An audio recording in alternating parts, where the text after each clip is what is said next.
मैं कांग्रेस वालों को पूछता हूँ, देश तो जानता है आप पहले से ही नंगे हो, हम संविधान के लिए लड़ रहे हैं। फिर कपड़े उतारने की जरूरत क्या पड़ी? कांग्रेस पार्टी के बब्बर शेरों कार्यकर्ताओं, आपको डरना नहीं है, एक कदम पीछे हटना नहीं है। मामला दर्ज होने के बाद से अब तक कुल 8 अभियुक्तों को गिरफ्तार किया जा चुका है तथा पूछताछ, तलाशी एवं छापेमारी की कार्रवाई जारी है। अपनी गंदी और नंगी राजनीति का अखाड़ा बना दी।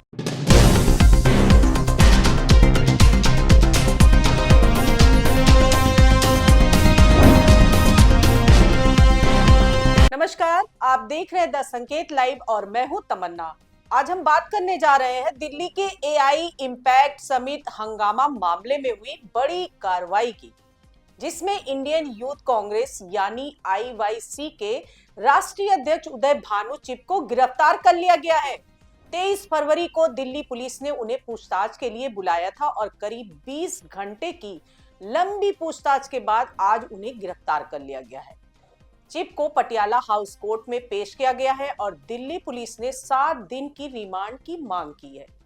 पुलिस का आरोप है कि समिट में हुए प्रदर्शन के वे ही मास्टरमाइंड थे और प्रदर्शनकारी उनके निर्देश पर भारत मंडपम में दाखिल हुए थे।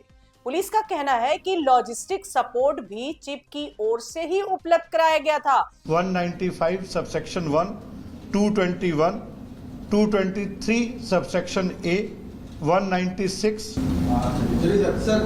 20 फरवरी 2026 को जब भारत मंडपम में इंडिया एआई इम्पैक्ट समिट चल रहा था, उस दौरान इस अंतर्राष्ट्रीय कार्यक्रम में उपस्थित गणमान्य व्यक्तियों, प्रतिनिधियों और आगंतुकों के समक्ष सुरक्षा घेरा भंग करने की एक पूर्व नियोजित कोशिश देखी गई। आक्रामक तत्वों को तुरंत काबू किया गया। इन्हें काबू करने का प्रयास करते समय ड्यूटी पर तैनात कुछ पुलिस कर्मियों को चोटें भी आईं।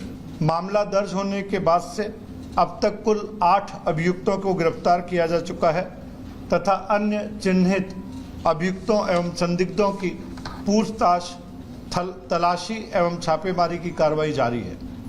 गिरफ्तार किए गए व्यक्तियों में इंडियन यूथ कांग्रेस के पदाधिकारी भी शामिल हैं। सभी गिरफ्तार व्यक्तियों को पुलिस रिमांड पर लेकर पूछताछ की गई। इस प्रक्रिया में इंडियन यूथ कांग्रेस के अध्यक्ष उदय भानु चिप जी को भी गिरफ्तार किया गया है।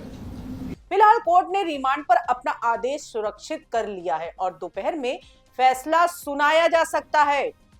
वहीं इस पूरे मामले की जांच अब दिल्ली क्राइम ब्रांच को सौंप दी गई है। आइए पहले पूरा घटनाक्रम विस्तार से समझते हैं।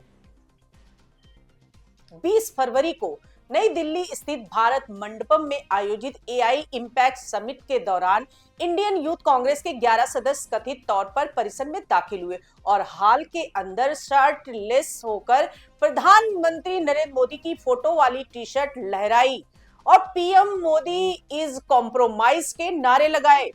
इस दौरान कार्यक्रम में मौजूद प्रतिनिधियों और अधिकारियों के बीच अफरा तफरी का माहौल बन गया। पुलिस के अनुसार कुछ आरोपियों को उसी दिन गिरफ्तार कर लिया गया था। अब तक कुल 8 लोगों की गिरफ्तारियां हो चुकी है, जिनमें ग्वालियर से 3 कांग्रेस नेता भी शामिल है। इस कार्रवाई के बाद कांग्रेस ने इसे असंवैधानिक बताया और एक्स पर पोस्ट कर कहा कि चिब की गिरफ्तारी तानाशाही मानसिकता का परिणाम है। वहीं राहुल गांधी ने भी पोस्ट कर अपने साथियों पर गर्व जताया।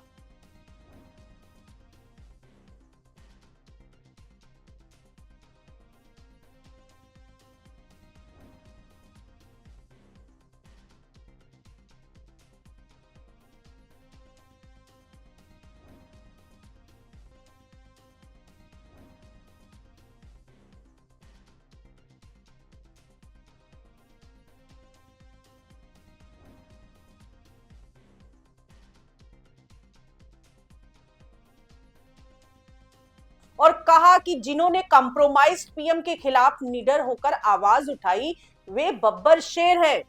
वहीं दूसरी तरफ भाजपा और सरकार का पक्ष है कि अंतरराष्ट्रीय मंच पर इस तरह का प्रदर्शन देश की छवि को नुकसान पहुंचाता है और कानून व्यवस्था भंग करने वालों के खिलाफ कार्रवाई होना स्वाभाविक है।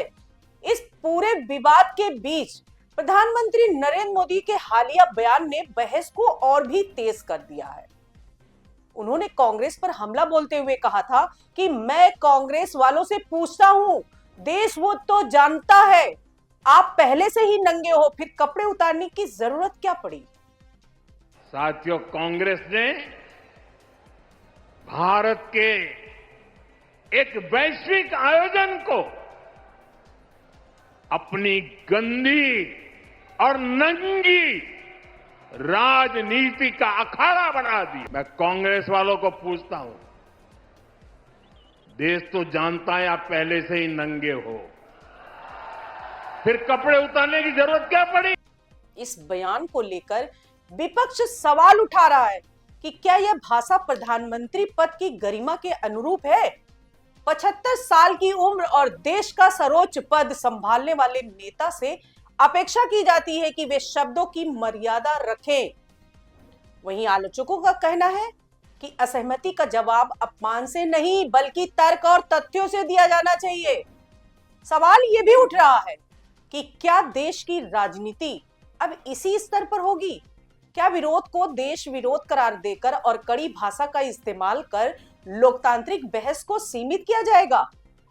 कांग्रेस का कहना है कि संविधान हर नागरिक को शांतिपूर्ण विरोध का अधिकार देता है और सरकार इस अधिकार को कुचलना चाहती है। इंडियन यूथ कांग्रेस के राष्ट्रीय महासचिव शेष नारायण ओझा ने कहा कि शांतिपूर्ण प्रदर्शन को देश विरोधी कहना अंग्रेजों के दौर की याद दिलाता है।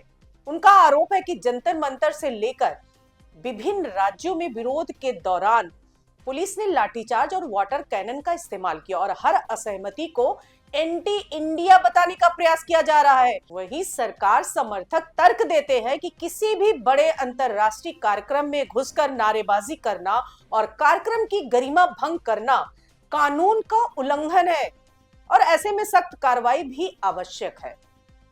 इस विवाद का एक और आयाम अंतर्राष्ट्रीय राजनीति से भी जोड़ा जा रहा है। विपक्ष का कहना है कि जब अमेरिकी नेता डोनाल्ड ट्रंप भारत और उसकी नीतियों पर तीखी टिप्पणी करते हैं तब सरकार उतनी आक्रामक भाषा नहीं अपनाती, लेकिन घरेलू विपक्ष के खिलाफ शब्द अधिक कठोर हो जाते हैं। सरकार का पक्ष है कि अंतर्राष्ट्रीय संबंधों और घरेलू राजनीति की प्रकृति अलग अलग होती है और दोनों की भाषा और रणनीति भी अलग अलग होती है। लेकिन जनता के मन में सवाल ये है कि क्या ताकतवर सरकार को खुद को लगातार विक्टिम के रूप में प्रस्तुत करना चाहिए? क्या हर आलोचना को साजिश और देश विरोध के रूप में देखा जाना चाहिए?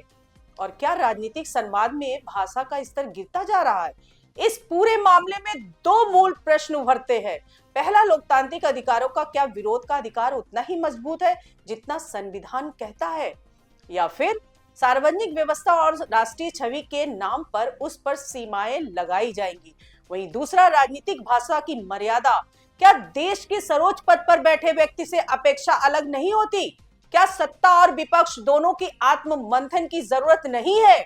क्योंकि लोकतंत्र केवल चुनाव से नहीं बल्कि संवाद की गुणवत्ता से भी मजबूत होता है।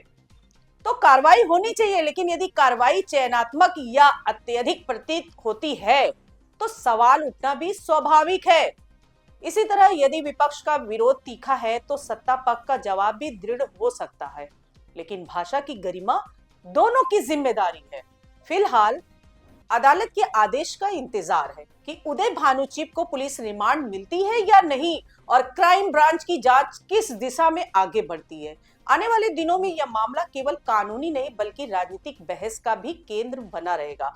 आप क्या सोचते हैं? क्या यह कार्रवाई कानून के तहत उचित है या राजनीतिक प्रतिशोध है? और क्या राजनीतिक भाषा की मर्यादा पर पुनर्विचार की जरूरत है? कमेंट में अपनी राय जरूर साझा करें। मैं हूं तमन्ना और आप देख रहे हैं द संकेत लाइव। चैनल को सब्सक्राइब कीजिए। नमस्कार दोस्तों।